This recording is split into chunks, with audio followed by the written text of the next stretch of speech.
नमस्कार, मैं अनुराग कुमार शर्मा और आप देख रहे हैं डेली लाइफ न्यूज। आज के इस खास बातचीत कार्यक्रम में हमारी टीम पहुंची है ग्राम पंचायत राज कुटिया की भावी मुखिया प्रत्याशी निकी देवी जी के पैतृक आवास पे। जानकारी के लिए बता दूं, जो बगल में बैठी हुई है निकी देवी जी है और जो इनके बगल में बैठे हुए हैं इनके पति सह इनके मुखिया के प्रतिनिधित्व करने वाले प्रतिनिधि श्री राम कुशवाहा जी है। तो आइए रूबरू होते हैं इन दोनों लोगों से और जानते हैं कि क्या मुद्दा लेकर ये आगामी चुनाव 2021 में आए हुए हैं। तो सबसे पहले चैनल से जुड़ने के लिए बहुत बहुत धन्यवाद निकी जी को भी धन्यवाद, आप पंचायत को भी सबको धन्यवाद। आप चुनाव में क्यों आई है, क्या कारण है कि आप चुनाव में आई? हम चुनाव में आए हैं इसलिए क्योंकि हम आगे बढ़ेंगे तभी तो कुछ कर पाएंगे। तो क्या करना चाहती है पंचायत में? विकास नहीं हुआ है, विकास करना चाहती हूँ। जी, जैसा कि मैं बता दूं, निकी देवी जी का कहना है कि ये विकास नहीं हुआ है पंचायत में अब तक, तो ये विकास करेंगी।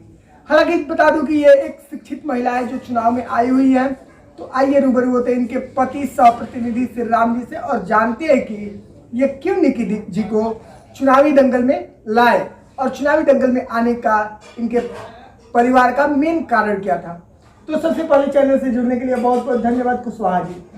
जी आपको धन्यवाद, पंचायत की जनता को धन्यवाद। कुशवाहा जी, सबसे बड़ी बात यहाँ की जा रही है कि आगामी चुनाव 2021 में आपने अपनी पत्नी को चुनावी मैदान में उतारा, आखिर क्यों? इस पंचायत में लंबे समय से हम लोग राजनीति से जुड़े हुए हैं। जी 2016 के चुनाव में भी अभी फिलहाल निकी देवी यहाँ की पंचायत समिति सदस्य हैं। हमारी माँ राम सखी देवी भी 2016 में मुखिया के चुनाव लड़ी थी। 3 वोटों से जीतने के बावजूद प्रशासनिक घालमेल के द्वारा चुनाव को हराया गया। तो हम लोगों ने उसी दिन से प्रण लिया कि चुनाव को, इस लड़ाई को हर हाल में जीतना है और जो भी 5 साल में एक पंचायत का फंड का जो लूट खसोट जो भी घोटाला हुआ है इसको हम लोग उजागर करेंगे और आने वाले दिनों में जो भी विकास के कार्य रुके हुए हैं उनको हम लोगों को पूरा करना है। लेकिन सबसे बड़ी बात यहाँ पे यह आ रही है कि क्या 5 वर्षों में आप अब तक के जो अधूरा विकास कार्य है उनको आप पूरा कर पाएंगे? हम लोग जो भी जनता की मूलभूत सुविधा है, जैसे सड़क है, नाला है, वृद्धा पेंशन है, जो भी जनता से जुड़ी हुई छोटी छोटी चीज़ें हैं उसके लिए तो हम लोग प्रयास कर ही सकते हैं। जितना तक हो सकेगा हम लोग करेंगे। बिल्कुल बिल्कुल। हो सकता है कि 100% नहीं कर पाए, लेकिन प्रयास करेंगे तो 60% 70% जरूर कर पाएंगे। बिल्कुल बिल्कुल बिल्कुल। लेकिन सबसे अहम बात यहाँ पे आ रही है कि आप इतना बड़ा एजेंडा लेके आए हुए हैं, तो ये आप ये चुनाव किसकी मर्जी से लड़ रहे हैं? चुनाव लड़ना तो जनता की मर्जी है। जनता हमको स्वीकार करती है। पिछली बार हमको 1340 वोट की थी, बिल्कुल हम लोग जीत गए थे। तो ऐसा नहीं है कि लंबे समय से जनता हम लोग के समर्थन में रही है, तो जनता की मांग पर हम लोग चुनाव लड़ रहे हैं। अपना कोई हम लोग की बहुत जरूरत नहीं है राजनीति और चुनाव को लेकर के, लेकिन एक साफ, स्वच्छ और ईमानदार प्रत्याशी की जरूरत है और इस पर हम लोग खड़ा उतरने का प्रयास। लाइव के माध्यम से आपको आपकी पंचायत की जनता भी देख रही है। आगामी चुनाव को लेकर आप अपने पंचायत की जनता को क्या संदेश देना चाहते हैं? हम लोग आगामी चुनाव के लिए जनता को यही संदेश देना चाहते हैं कि जो पिछला 5 साल समय बीता है वर्तमान मुखिया के द्वारा और जनता एक प्रमाणित के हस्ताक्षर के लिए तरस गई, कम से कम इतनी दुर्दशा तो ना हो। जो भी लोग प्रमाणित कराने के लिए उसके दरवाजे पर गए, एक बार में तो दस्तखत नहीं हुआ, कम से कम 3 बार 4 बार दौड़ाने वाला काम, एक दरबार सिस्टम, दरबार में हाजिरी लगाने वाला काम, मैंने 4-5 बार दौड़ा देना है, उसको फीलिंग करवाना है कि हम कुछ हैं, तुम फीलिंग करो कि हम हैं कुछ, इस टाइप का रहा है। जनता से प्रतिनिधि का रिश्ता एक जो होता है बराबरी का, सम्मान का, वो नहीं रहा है। सबसे बड़ी चीज़ तो ये बात है कि आप जिस जनता के सामने हाथ जोड़ करके पैर पकड़ के वोट लेते हैं जरूरत के समय, और जीतने के बाद फिर आप उससे फिर गोड़ लगवाना शुरू करते हैं, दरबार कराना शुरू करते हैं। सबसे बड़ा अपमान का तो यही बात है। जनता को आप सम्मान ही नहीं देना चाहते हैं, विकास की तो दूर की बात है। विकास का तो फंड आना ही आना है। अंतर इतना ही होगा कि कोई और लूटने वाला होगा तो 80% लूट लेगा, 20% धरातल पे उतरेगा और थोड़ा ईमानदार लोग आएंगे, जनता का दुख दर्द समझने वाले लोग आएंगे तो हो सकता है कि 80% जनता फंडिंग का चीज़ जमीन पर उतरेगा। अभी जो है चरम पर है, जिसका हम लोग NIC का रिपोर्ट भी निकलवाए हैं और पूरे मीडिया फेसबुक और व्हाट्सएप पर वायरल हो रहा है। जैसे एक कूड़ादान का फंड है, कई लाख का फंड उठा लिया गया 1 साल पहले और कूड़ादान का कहीं आता पता नहीं है। कई कुओं का जीर्णोद्धार का बात हुआ है कई लाख का, लेकिन वहाँ पर स्पॉट पर देखने पर उस पर एक भी पैसा खर्च नहीं हुआ है।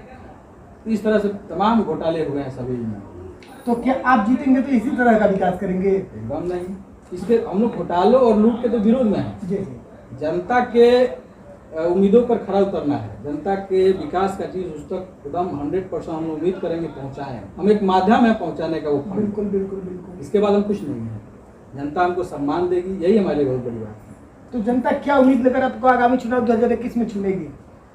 जनता को क्या चाहिए? हम आपको पहले ही बोले कि जनता को सम्मान चाहिए, बड़ा छोटा का कोई भेदभाव ना हो, बराबरी का हो। और मुखिया जी हो गए तो राजा जी तो हो नहीं गए हैं कि राजा और प्रजा का रिश्ता नहीं रखना है। महसूस करे जनता कि हमारा एक भाई, हमारा बेटा एक मुखिया जीता है, इस तरह से हमसे बात करें और हम भी उसको उस तरह से मदद करते हैं। दूसरा है, हम बताए हैं कि फंड वाला मामला है, फंड आना ही आना है। विकास का फंड हर पंचायत में लगभग बराबर ही आता है, उसको 100% हम लोगों को जमीन पर उतार देना है, यही हम लोग का इश्यू और मुद्दा है। तो आपको क्या उम्मीद है आगामी चुनाव 2021 में अपने कुटिया पंचायत की जनता से? यहाँ की जनता हम लोग के लिए एकदम तैयार है, हम लोग को जिताने के लिए एकदम यहाँ की जनता कसम खाई हुई है और हर हाथ में हम लोग चुनाव जीतेंगे। मान लीजिए आगामी चुनाव 2021 में कुटिया पंचायत की जनता आपको चुनाव जिता देती है और मुखिया बना देती है, तो मुखिया बनकर आप कुटिया पंचायत के लिए सबसे पहला विकास का कार्य क्या करेंगे? सबसे पहला काम होगा हमारे लिए, एक गांव है इस पंचायत में चकनी सीतापट्टी, जो हर साल बाढ़ में डूब जाता है। वो गाँव चारों तरफ से पानी से घिर जाता है। वहाँ की जो सड़कें हैं वो डूब जाती हैं। अगर उन सड़कों का लगभग 8 फीट 10 फीट की ऊंचाई से अगर उसका मिट्टीकरण करवा दिया जाए और उसको उन सड़कों को ऊंचा करके और खड़ंजा पक्कीकरण करवा दिया जाए, तो वो गांव, उन गाँव का उद्धार हो जाएगा। उन गाँव के नागरिकों को गांव में आने जाने के लिए सुविधा हो जाएगा। तो सबसे बड़ा दुर्दशा है सीतापट्टी चकनी जो गाँव है, उस गाँव का दुर्दशा है, वो गाँव हमारे लिए प्राथमिक है। यानी कि सबसे पहला कार्य आपका सीतापट्टी चकनी गांव में होगा, जहां जो बाढ़ से डूब जाता है उसके लिए आप बेहतर कार्य करेंगे। शुरुआत हमारी वहीं से। ये तो बात जनता की रही। पूर्व वर्तमान में बीडीसी आपकी पत्नी है, तो आपने इनको बीडीसी का फिर पुनः चुनाव क्यों नहीं लड़ा है? क्यों आप इनको मुखिया के चुनाव में उतारे? बीडीसी का एक और अनुभव हम लोग लिए, बीडीसी जब हुए तो बीडीसी का कोई स्पेशल फंड ही नहीं है जिससे हम लोग जनता का विकास कर पाए, रोड बना पाए, नाला बना पाए। यहाँ के प्रमुख हम लोग के विपक्ष में हैं, हम लोगों के विपक्ष में, तो विपक्ष के लोगों को तो 1 रुपया फंड से घटना नहीं है, इसलिए हम लोग जो चाहे वो हो भी नहीं पाया।